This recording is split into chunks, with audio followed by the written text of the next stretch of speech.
Elle caressa son ventre arrondi, tremblante, et alluma la climatisation de la voiture. En voyant les chiffres monter sur l'écran, elle éclata de rire malgré elle. Puis, elle tendit ses mains, presque gelées, vers les bouches d'air chaud, ressentant la chaleur familière qui l'enveloppait.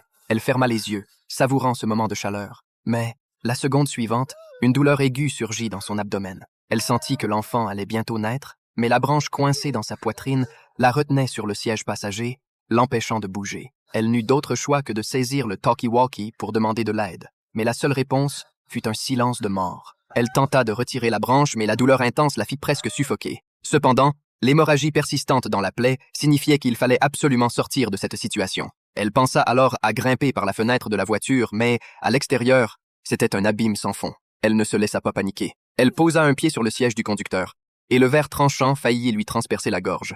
Elle resta figée sur place un instant, puis, après un moment de réflexion, elle osa finalement retirer lentement sa tête. Elle arracha l'airbag déployé et le plaça contre la fenêtre. Alors qu'elle s'apprêtait à risquer sa vie pour sortir une nouvelle fois, un cri de loup l'effraya, la faisant perdre ses moyens. L'airbag se détacha et tomba dans le gouffre. La blessure à son épaule se remit à saigner abondamment et la perte de sang commença à brouiller sa vision. Soudain, une neige lourde se mit à tomber, couvrant rapidement la voiture de son manteau blanc. Elle tremblait de froid, n'ayant d'autre recours que de frotter son ventre pour se réchauffer. Mais, contre toute attente, une douleur insupportable la traversa à nouveau.